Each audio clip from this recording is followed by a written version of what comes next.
again. We have a great topic tonight. And so, you know what? Because I got a lot to talk about today, I'm going to go ahead and get started. So, if you are watching this, my name is Sunday Gardner. I am the online travel boss, and I come to you weekly talking all things launching and operating a successful travel business. So if you are new to me and you've never been on any of my live trainings, what I'd like you to know is that I'm going to ask you to do some responding to me in the form of typing a 1 or a 0 or whatever that may be, so I can get a feel for who's in the audience tonight. So what I'd like to know is how many of you guys are with host agencies, plural, currently. So in order for you to sell travel, you are affiliated with the host agency. Type a 1 if that's you, type a 0 if you are already independent. Let me know what your current situation is. Are you currently with a host agency?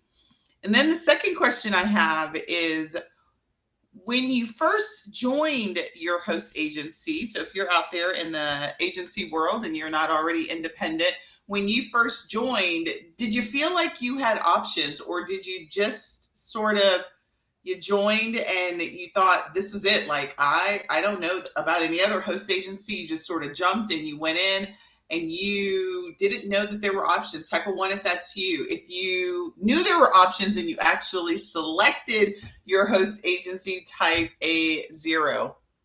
I want to get a feel for how many people just sort of jumped. I was a jumper. Like, I didn't know anything about host agencies.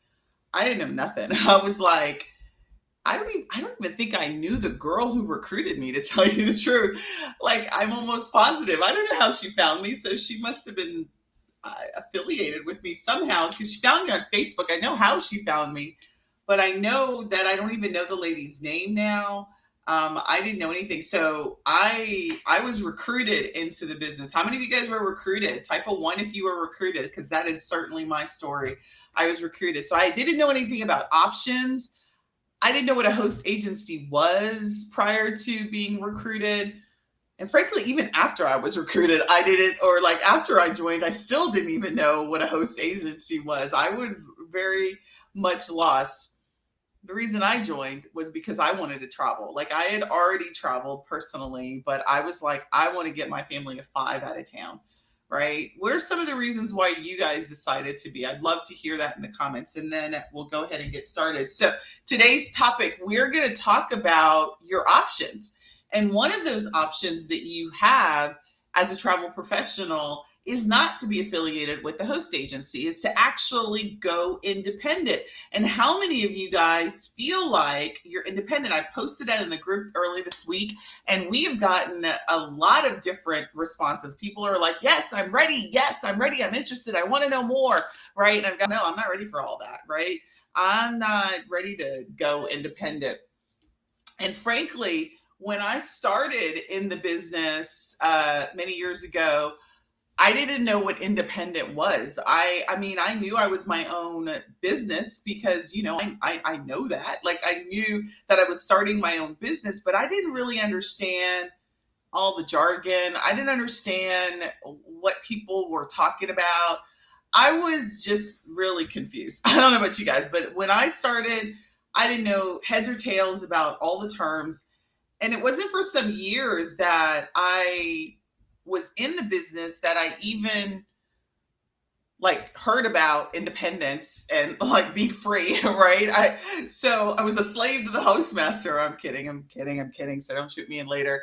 But I was like, I just didn't know I had any options, right? So I don't think I've ever done a training on this topic. And so I've talked about it to many agents in the past. So I'm very excited to be doing this topic and really sort of popping or bursting, I always say, the bubble of what's real and what's not. Because I'm going to tell you, when I first started in the business some years ago, you know, I was recruited by a travel agency that has a heavy recruiting arm. And I remember my upline telling me and was actually preaching that the only way that you could become your own independent person was you had to like go through, like you had to pay like $30,000. You had to like, I'll never forget, because I used to spew the same lies. Like, I would be like, you have to make $30,000, you have to get an ARC, you have to do all this stuff. And like, it's just thousands and thousands of dollars. And it's just cost prohibitive for just an individual person to become independent. And I didn't do any research really on all of that, because I was still just trying to figure out the basics. And so this is why I think the topic is really good, because travel is in the air, right? Like, how many guys feel like travel's in the air? Like, I totally feel like travel's in the air. And so you guys are booking and you're hooking and you're doing things, and you're out there on the streets, and hopefully you're selling lots of travel, and hopefully none of your clients are being stuck in the airfare fiasco that is going on right now. But you probably haven't even thought about, like, what's the money situation? Like, money's floating around, right? Because you're selling it, you're charging credit cards, right? But like, from a agency, because that's what you are, you're a home-based agency, what options do you have? So we're going to talk about that today. Are you guys excited about that? So, all right, let me read the comments and see what you guys are. Yes, I think this is a great topic. Like I said, I have never talked about this, I think, in an open forum. So I'm very excited about doing it. And not only that, like, I have material to actually keep us on track and make sure that we get through everything. So if any time during this training you guys have any questions, please just put them in chat. And then I will, I try to like talk and do this at the same time. But let's go. So I've got this that I want to share. I'm going to get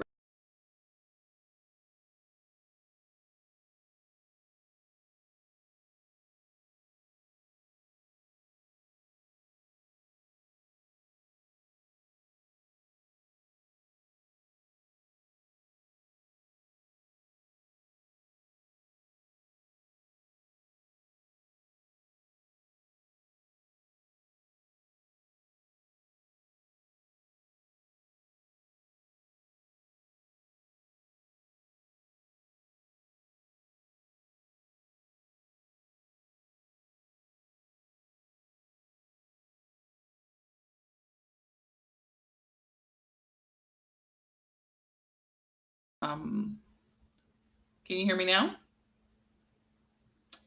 I got this new little camera, and I don't know if the sound goes off if I'm not showing. Can you guys hear me? Let me know in comments.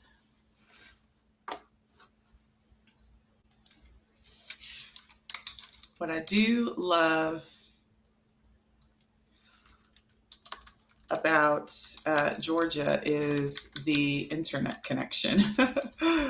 Yes, you can still hear me. All right, perfect.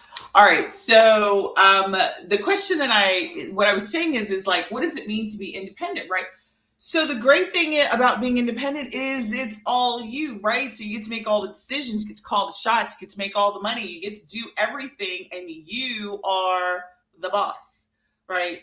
But with every good thing, there's some, equivalent bad thing. And the bad thing is that you are officially responsible for everything. And so when it comes to being an independent, fully independent travel agent, you are responsible, and we're going to go over some of those things today. You are responsible for the relationships, right? Not only the client relationships, you're also responsible for the travel supplier relationship. So how many of you out there like get emails from suppliers? When I signed up some 8 years ago in the travel industry, I literally signed up with every travel supplier I could like find a name of. And so to this day, I probably get, I feel like 100 emails a day with those suppliers. And as a part of this journey of you being independent is that you are going to be responsible for that relationship. So not just receiving the email, but making sure that your agency is a part of that. And we're going to talk about that also. And really sort of the thing that I think that people don't really talk about when it comes to being independent is that it's not hard, but it's not easy either. And so what I mean by that is, like, I love reading y'all's comments, and someone wrote in comments this week that, it's one of the best decisions that they've made, but it's not for everybody. And there's definitely some pros and cons to being independent. But I do think just with a lot of things that it does take a a very specific type of person that's going to thrive in this kind of independence. And so we're going to talk about those things as well. So let me know in comments, are you guys excited about this topic? Show me some love. Let me know. Right, lots of emails. Absolutely. All right. So our next page is, who is it good for? So like I mentioned, I do believe that there is a certain kind of somebody who being independent is good for. One, highly organized, meaning there's no other definition of highly organized. You're either organized or you're not. And if you're not an organized person, there is a lot of benefit for having a host agency take care of a lot of the administration that occurs in your business. Even when you're under a host agency, you still have to make sure you get people out of town, get them back in town safely, right? And make sure that all of the I's and T's that need to be crossed, that you're responsible for that. But you've got even a second level of administration when it comes to being independent. So being a highly organized person is absolutely a good thing if you want to go independence. You're a good negotiator. And so what I mean by that is that you've got to be able to stand up for yourself with the travel suppliers. Actually talk to them. I was talking to a supplier a couple of, was it a month ago? I think it was about a month ago. I'm not going to name any suppliers because I'm not into name bashing or name dropping for that matter. And this particular supplier was really sort of hoity-toity with me. It was like, like I should be honored to be selling their product and being in their presence. And you got to be able to brush that kind of stuff off and be like, no, this is why I'm valuable, and let me position myself as valuable, right? I'm the one who's going to bring the clients to you. I've already brought clients to you, and this is how I've done it. And be able to negotiate your value proposition, not only to your clients, but also to your suppliers. So negotiation skills are great because what's that I feel like, I'm not a grandma yet, but at some point I hope to be a grandmother. But like the squeaky wheel doesn't get the oil, right? And so you've got to be your own squeaky wheel. And that comes in place when it comes for negotiating better rates, commission rates with suppliers. It's going to be negotiating better contracts for your clients because you, again, are going to be the one who's in charge. There's no host agency who's going to define what those contract relationships, who you want to do business with, all of that. You've got to be ready to own all of the relationships. So right now, if you're with the host agency, you own the client relationship, and you should own it really well before you decide to also own the supplier relationship. But you are going to own every relationship of fulfillment your agency will be responsible for. So when shit doesn't go well, who do they look to? They're going to look to you holistically, right? And so that's going to be really important, that if you decide to actually jump and go fully independent, that you're ready to do that. Not last, but certainly a very important thing is financial responsibility. I think if you own a business that you need to be financially responsible, but you need to be even more financially, fiscally aware, responsible for the financing of the business, because even when you're with the host agency, you're responsible for funds, but again, as an independent, fully independent, there's nobody else there to help get you straight, the numbers straight, or any of it straight. It'll be you. So being financially responsible, I think, is a very important characteristic of going independent. And then you got to be like a learner. Like you can't walk out on this thing and be like, that's it, deuces to the learning. You got to be ready to learn new things all of the time. I mean, literally all of the time. If it's not just with the email, literally, if I don't just sort of peruse the email that I get from all these suppliers, I'm going to miss so much information. And your host agency, really one of the value propositions that they can bring to the table if you're with the right host agency is to help you absorb that information, identify what's important, and then make actions quicker, right? But if as an independent, You're responsible for that, right? So you got to make sure that you're staying on top of the latest news, you're staying on top of the latest trends, you understand what your suppliers are offering and how you can apply that to your clients. That's going to be an important characteristic too, is just making sure that you are ready and open to learning new stuff. And then the other thing is really an administrative thing. And if any of you guys have been hearing me or with me for any time, I've already talked to you about the importance of being legally formed in your business, right? If you're doing this as a side hobby, it's 99% of the chance that you probably won't be sticking with me or listening to me long time, because I really don't work with hobbyists. I work with people who are serious about this business, who this is what they want to do and they want to make a business at it. And as such, would never start a business without legally forming the business. And so you don't have to be an LLC to legally form, but you really do need to go through the exercise of formation. And it's going to be critical that you have done that prior to you going independent. All right, any questions? Let me know in comments if there's any questions, and I will certainly answer. So this is really what the kind of characteristics that I've seen over the years in terms of those people who have gone independent and they're super successful at it, or they're very happy with their decision. So similar characteristics that I wanted to just share with you all as well. All right, so then the next thing is before you decide, what should you consider in terms of some major areas of the business? The first thing is operational, right? A lot of people, and I will speak for myself, when I was recruited in the business, right, I was, again, trying to get my family of 5 out of town. And so I didn't really think about the operational setup of the business. I already had another couple of businesses that I was doing. I was online coaching. We had a barbershop. What else was I doing at the time when we started? There was something else I was doing. I think we had already closed the salon business, but so when I started the travel business, I wasn't really concerned about the operations of the travel business. I just wanted to travel. I wanted to travel personally, and then I wanted to book some travel, but I wasn't really like operationally set up. And oftentimes when I work with clients, what I find is neither are you, or you really hadn't thought about that, right? Before you pull the trigger on going independent, you absolutely want to make sure that you've considered some operational foundational items to your business. And a couple of these things are vendor management.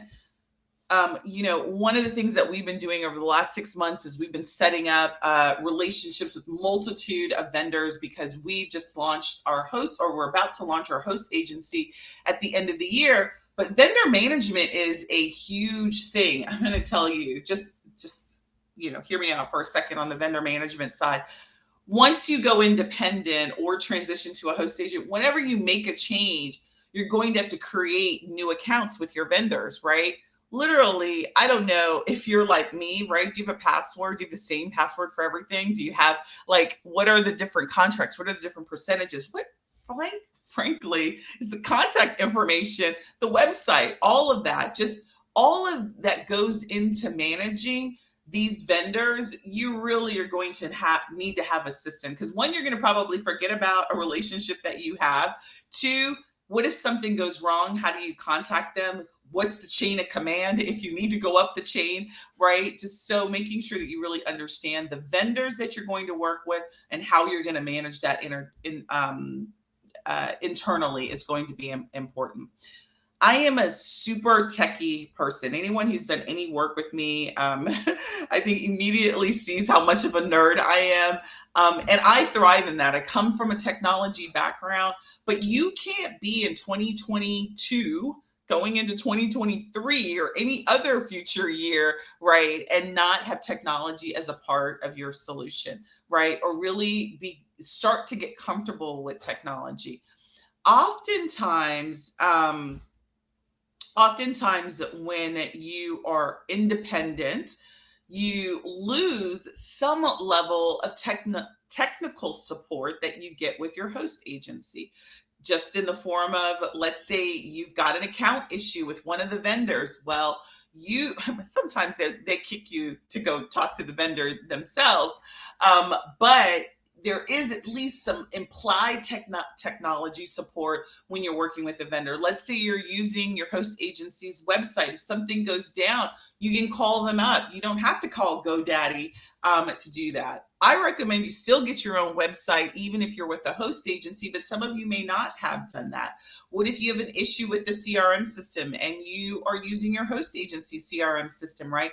Again, there's some level of technology support that the host agency, that's all going to fall on you. If you're not a super techie person, you absolutely can do whatever you want. You can get away in your business without doing technology. But listen, if you have to be a part of your travel business, let's talk about payments. Let's talk about emails. Let's talk about websites. Let's talk about connecting them all together, right? Social media, right? All of the technology that goes into that. What kind of technical support are you going to lose? So you'll need to take that into account. Just general agency support and training. And so, a good host agency is going to have given you some structured training, even if it's just supplier focused. It's going to give you some structured training around the agency in terms of doing some basic business functions like booking, credit card authorization, the fact that you need to have some sort of process around that, terms and conditions, and just access to supplier training that you may not be comfortable with getting yourself. That's something that you're going to need to do. So let me even be a little bit more specific. I'm a huge trainer. That's what we do. We train at travel agents. But one of the things as a independent is like, what is your training plan for yourself? And if you decide to get sub-agents, how will you train them? What's that going to look like, right? Are you just going to start like working independent and then you're not going to really put together a plan for yourself for training? Every year I sit down and I think about what conferences I want to go to, maybe not so much since COVID, but certainly going into this upcoming year, we sit down usually in the month of September, October, and we plan out conferences, training, everything that we're going to attend. So if there's some additional things that come up, I have that already accounted for. You're not going to get any sort of support. I mean, your suppliers are going to inundate you with that, but what do you want to participate in? What do you need as a business owner to help make you be more successful? That agency support and training is going to be something that you're going to want to think about independently. Insurance, even if you're with the host agency, I recommend that you have your own errors and omissions insurance. Commercial insurance for your travel business. You have some level. I don't know your contract, so don't slide in my inbox later and be like, well, my host agency covers me. I don't know for sure what your particular host agency does or not do, but I will tell you, you want to at least have something for your business, even if you're with the host agency. If you're completely independent, you're going to need to have some sort of insurance solution for yourself. All right.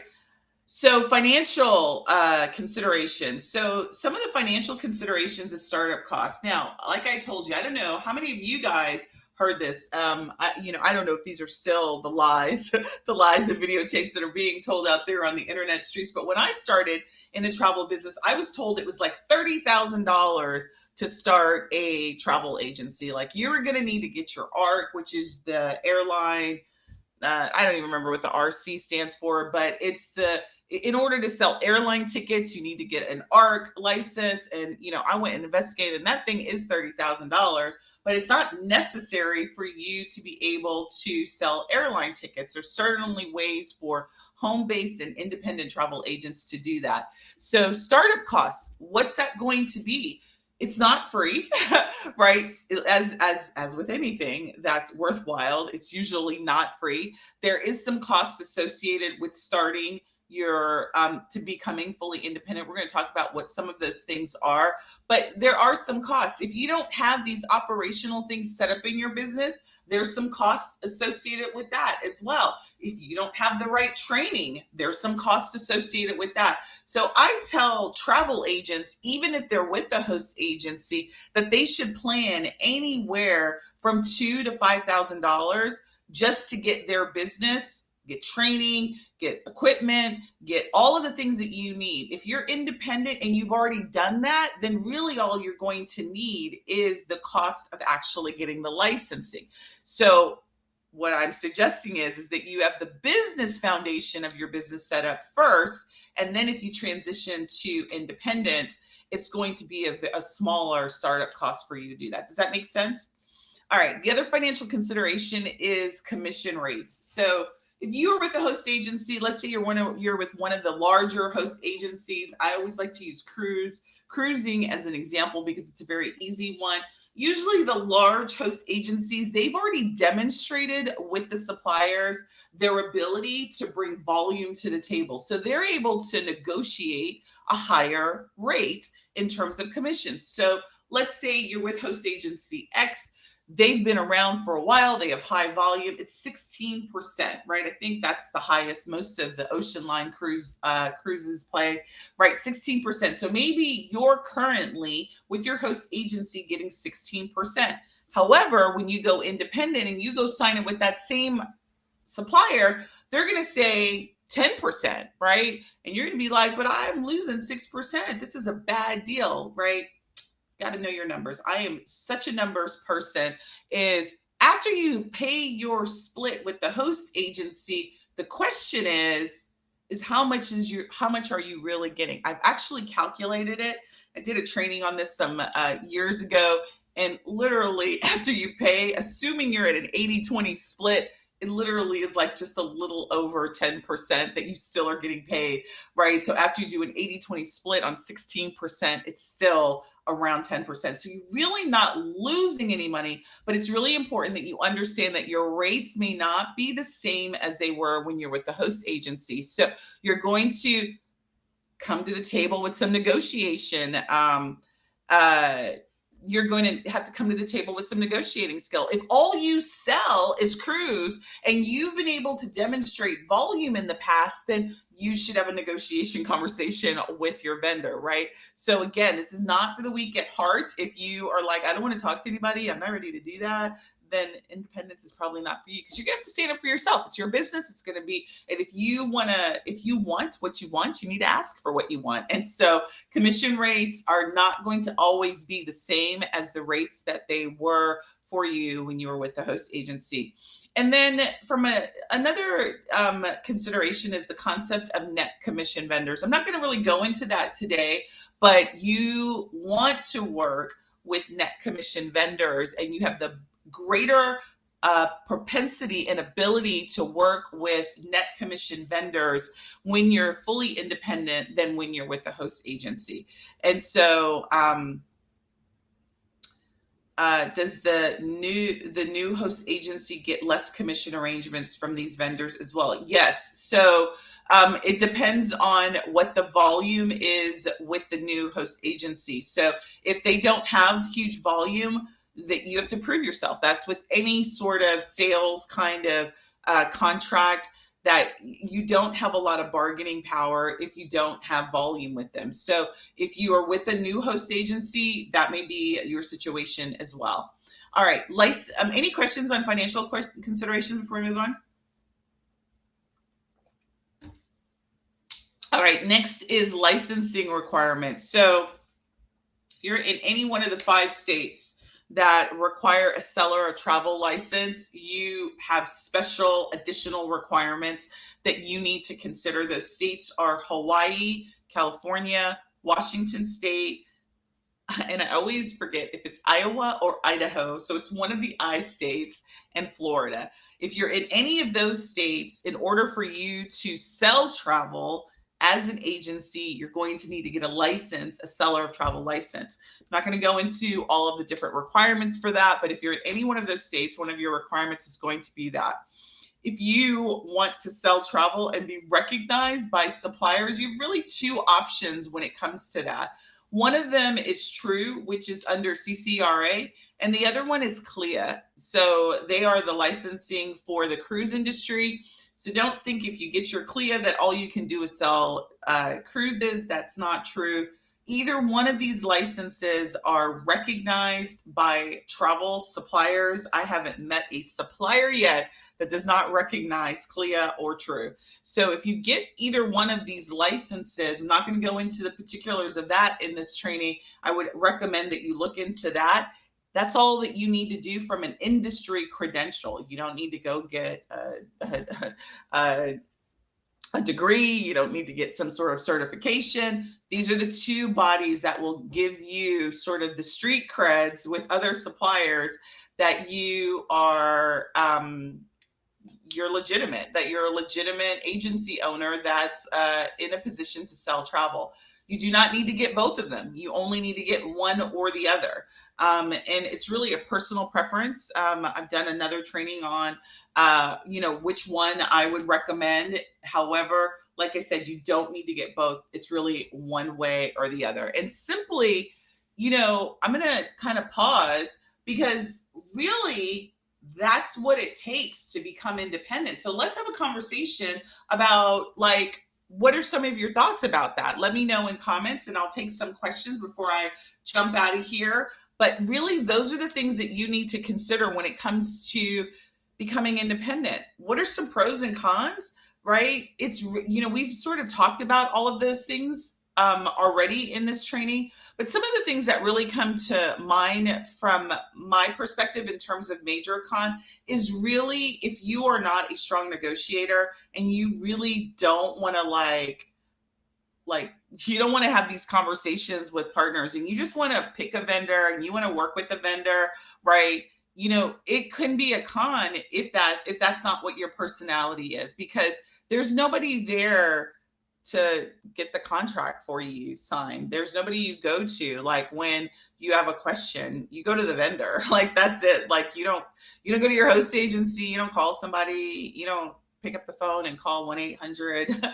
Who cares? It's you and the vendor, and that's it. There's no middleman. So that's a pro and a con at the same time, but it's certainly something for you to think about. Is the vendor relationship is really where your host agency provides that value proposition for you. All right, I'm going to pause and see if there's any questions before we go, because I always love questions. Let's see. And I always know somebody asked, which one do you start with? So I assume you're talking about True or CLIA. So it's one or the other. You don't have to go with either one. I personally like CLIA. But if you need sort of an environment of support and camaraderie and a place to check in, True provides that. And you didn't know any better, Priscilla? Yeah. And so, I have looked into True. I personally don't have a True. I think the costs are very comparable. I don't think that there's a huge jump. We're talking, I think maybe True, maybe 300 and CLIA is 399. Don't get to quoting me on that. Certainly want you to do your investigation. But True has chapters, local chapters, whereas CLIA does not have that. So again, if you need that kind of connection, True provides that. There's more requirements for you to get your True license than there is for CLIA, but the end result is the same. Can you sign up with suppliers and get commission and start developing these relationships if you have either one? And the answer is yes, you can do that on either one of them. So after hearing this, let me know in comments how many of you guys are ready to jump. Are you ready to jump, or are you still have questions about what to do with jumping? I've been independent. I switched. Sort of my story is that a client of mine actually told me about another host agency some years ago, and I discovered outside agents. I was probably like many of you. I didn't really do a lot of research, although I do meet a lot of people who are like, yes, I've gone to HARS, host agency review site, and I did a whole bunch of research, and I picked this host agency, and I didn't do that. I was recruited, and I just jumped. I was like, okay, this sounds good. I jumped, and I tried to figure things out. And I was like, oh my God, what have I done? And so again, when it came to going independent, after me being with my original host agency, switching to another host agency, and then I started to do some investigation, I was like, it don't cost $30,000 to become independent. And True back then, I mean, I didn't even know. I think I had heard about True, but it wasn't. I didn't talk about consortias because consortias. I think that could be its own topic. In and of itself. And a consortia is really a good consortia example of that is Travel Leaders. And they're not a host agency. They really are access to, sometimes depending on the consortia, access to a different type of supplier that you can't normally get when you're independent. I'm not affiliated with a consortia, but I'm actually working with, I actually have a couple of interviews with a couple of consortias to see if that's what we're going to do. So, which one to start with? I don't know what you mean when you say which one to start with. Are you talking about which industry credential to start with? You pick either one. If that's what you mean, it would either be CLIA or it would be True. You do not have to do both. You do not have to start with the consortia either. You can. Their benefit is they give you more access to information. And Priscilla says that she's keeping both. Like I said, I think there's some advantages. I think somebody told me who, if any of you guys are out there that have True licenses, one of the things that True does that CLIA doesn't have, that one of my clients told me is True has vendor recommendations that they partner with that give you a little bit more. Like if you're looking for a particular, let's say you're looking for a DMC, I'm told they have access. Priscilla, you can tell me if that's true. They have access and they give you recommendations for DMCs that they have worked with. CLIA doesn't have anything like that. Like you sign up with CLIA, you get your license like the next day, same day, within 24 hours. And that's it. Like they send you the stuff. You got to take some training every year. I think state of the industry training, and that's pretty much it. True's got a little bit more rigor when it comes to a lot more rigor when it comes to getting qualified. But for me, I don't necessarily, so I'm not advocating, I'm not saying one way or the other that I like one more than the other. I'm just saying I don't think it's necessary to do all the additional steps that True require for you to get the credential, as long as CLIA does that, right? As long as you have your business foundations, you have your business, you have your bank account, right? If you've done all of those things, you won't find it problematic to get your True license, but they absolutely require a lot of those business foundational items and check them before they give the license. So, all foreign vendors don't accept True. That's something good to know as well. So I didn't know that. And so when you're dealing with vendors, which is what will be your relationship responsibility, dealing with suppliers, you want to make sure that you have credentials if they ask, because that's certainly your gateway to profitability, your gateway to dealing with net commission, vendors that are going to give you wholesale pricing for your packages. So, there's a whole pricing and financial consideration that you've got to do. Now, if you just want to sell some travel, you want to hook it and book it, and you're not really trying to go net commission, you're not trying to do all that, you're definitely leaving money on the table, not going to really spend a lot of time on that. But certainly being independent and free of a host agency is certainly an option if you are ready and you've, done all these sort of foundational items that I've mentioned before. This is another one. Nicole mentioned that as well. CLIA is like, if you are a Marriott user and you like the Marriott Rewards, you have to go with CLIA. You have to go with CLIA. So either you sign up with somebody to get an Embark ID, you sign up underneath somebody else's host agency, or you need to get your own agency to get the Marriott Rewards. And so for those who may not know what Marriott Rewards are, is when you get your Embark ID card. So this is an independent license that you get when you're hosted by someone else. Like, so your host agency, depending on the relationship, they allow you to get your CLIA Embark ID card, and that gives you a host of perks, discounts, and special things and one of the CLIA special things is Marriott Rewards. They have partnered with Marriott. So you take the very complex Marriott Hotel Excellence training, and you pretty much will get, I think they call them fantastic rates. I can never find them. Like I've not tried internationally, but in America, like every time I try to book a fantastic rate, I can never get it on the dates that I want. But nonetheless, you pretty much will get a Marriott room for 50% off. Like it's 50% off retail price.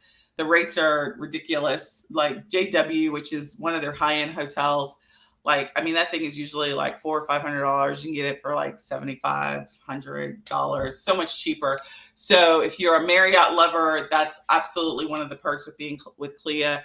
They do this book. Actually, my book is right here. It's like a book. Like I feel like this is a CLIA commercial, and that's not what this was intended to do. So each of them have their own perks associated with signing up with them. But at the end of the day, your reason for signing up with them is so the suppliers will recognize you as a agency, and you have the street creds, is what I call it, the street creds, in order to do this. All right, ladies, this has been a pleasure. For those of you that catch this in the replay, let me know if you're going to jump. If you already have jumped, let me know in the comments because I'd love to know. You have to get your own CLIA card. Now, I will tell you, it's coming about that time of the year that they're going to stop giving out the current year. So you have to renew your CLIA every year. So your Embark ID card as well. And in October, they stop giving you access to get the current year because you got to renew in January. Every year you have to renew in January. So it's time, and we're only talking about a few months before you can only, you can use it through the end of the year, but you have to renew in January. So I'm just telling you, this is sort of kind of that time of year that I always let people know that you only have until December for the usage of your 2022 card, and then you'll have to renew again. You've already jumped. Congratulations. I'm so excited for you. How have you enjoyed being independent?